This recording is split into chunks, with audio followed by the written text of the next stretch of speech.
Welcome back. After project management introduction, we'll see how project details are done. So, moving on to the next, first is the project requirement. Yes, the first necessity is a requirement. What actually is a requirement and why the project is being created. So, we are going with TPCS USA is one of the leading software development company with 2000 plus employees.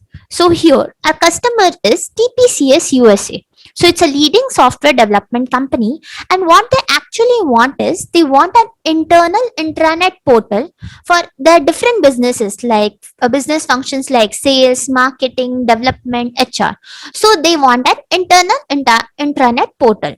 So what this intranet portal must have, it must be accessible only to the authorized employees. So only the authorized employees can be able to access this intranet portal. So these are their requirements, what they actually want. So intranet portal must meet the regulatory compliance. So it should meet the regulatory compliance, and then it should be easy to set up, upgrade and maintain. So the maintenance and setup and upgradation so should be easy. So these are the actual requirement. The software and infrastructure must be from well known and reputed OEM or service provider. So what they want is original equipment manufacturers or service providers which are reputed and well known. They want that software and infrastructure from them. And another thing is TPCS wants to go for pay as you go model, as they are not quite sure how this gets adopted. As on premises, if they go and they give the details, like they provide the applications to their users, they are not understanding like what utilization will be there and how much they need to pay. Like there will be a lot of several cost for that. So what TPCS wants is they want a solution, as they don't know how the pay as you go model works, but they want a solution that it works as a pay as you go model. So this requirement should be met.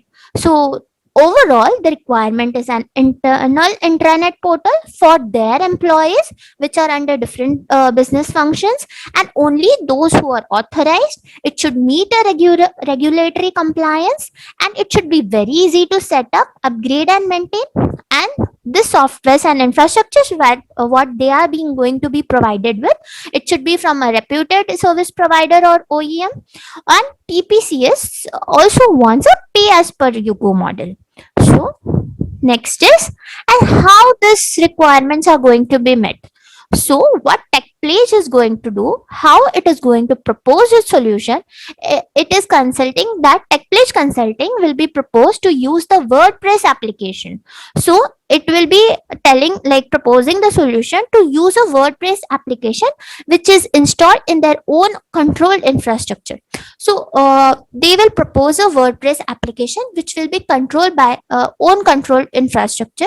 And as WordPress is well reputed intranet and web-based application with 45% of market share, as it is well known, like WordPress is actually well known, where most of the people use their web applications through that, and it has a 45% of market share. So to deploy the WordPress, Techpledge Consulting suggests to use AWS Cloud, as it is most secure and pay as you go model. As we know that TPCS had a requirement that they want reputed service providers. So as AWS is like informed, and AWS Cloud is almost well known, so it's more secure, and also they wanted a pay as you go model. So what AWS provides is a pay as you go model. So the Techpledge Consulting is suggesting to use AWS Cloud, both secured and which is pay as you go model. So Techpledge Consulting is suggesting to go for EC2 instance with RDS MySQL as database. So on the AWS Cloud platform, the EC2 instance services with RDS MySQL database services will be suggested for their requirements. So TPCS solutions will be given by Techpledge Consulting using a WordPress deployment over AWS using EC2 and RDS with MySQL DB. So we'll stop here. And we'll see the next components.